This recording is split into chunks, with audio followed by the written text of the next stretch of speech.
കഴിഞ്ഞ ദിവസം തിരൂരിൽ ജനിച്ച് 3 ദിവസം പ്രായമായ ഒരു കുഞ്ഞിനെ സ്വന്തം മാതാവ് കൊലപ്പെടുത്തി വീട്ടുമുറ്റത്ത് കുഴിച്ചുമൂടിയ ഒരു വാർത്തയെക്കുറിച്ച് നിങ്ങൾ എല്ലാവരും കേട്ടു കാണും. 1.5 വർഷമായി ഈ യുവതി ഭർത്താവുമായി തെറ്റിപ്പിരിഞ്ഞിട്ട് അവിഹിത ബന്ധത്തിൽ ലഭിച്ചിട്ടുള്ള ഒരു കുഞ്ഞായതിനാൽ ആ കുഞ്ഞിനെ ഈ ലോകത്ത് തന്നെ ആ യുവതി ഇല്ലാതൊക്കെയാണ് ചെയ്തത്.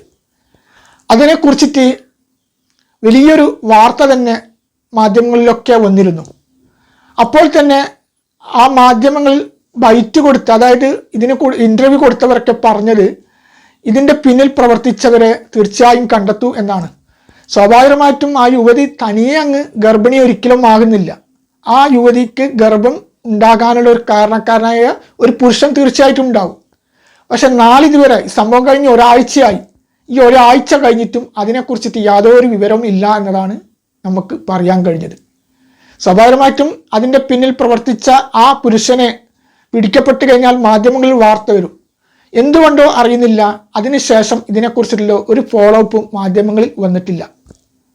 ഇവിടെ ഇത്തരം സംഭവങ്ങൾ, അതായത് സ്വന്തം പിറന്ന മക്കളെ കൊലപ്പെടുത്തുന്ന സംഭവങ്ങൾ ഈ അടുത്ത കാലത്തായി വർദ്ധിച്ചു കൊണ്ടിരിക്കുകയാണ്.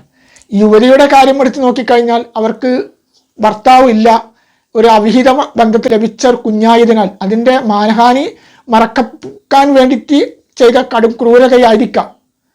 അതുകൊണ്ട് ഇതിൻ്റെ പിന്നിൽ പ്രവർത്തിച്ചവരെയും തീർച്ചയായിട്ടും നിയമത്തിൻ്റെ മുമ്പിൽ കൊണ്ടുവന്ന് അവരെയും പുറംലോകത്തെ അറിയിക്കണം. കപടമാന്യന്മാരായ വ്യക്തികളാണെങ്കിൽ അവർക്ക് സ്വാധീനവും മറ്റൊക്കെ ചെലുത്തിക്കൊണ്ട് അവരുടെ മുഖം പുറം ലോകത്ത് കാണത്തില്ല. തീർച്ചയായിട്ടും ആര് ആയാലും തന്നെ മറ്റുള്ള ആൾക്കാർക്കും കൂടി ഇതൊരു മാതൃകയായിട്ട് ഇതിൻ്റെ പിന്നിൽ പ്രവർത്തിച്ച ആ പുരുഷനെ, ആ വ്യക്തിയെ പുറം ലോകത്ത് കാണിക്കണം എന്നാണ് മാധ്യമങ്ങളോട് അഭ്യർത്ഥിക്കാനുള്ളത്.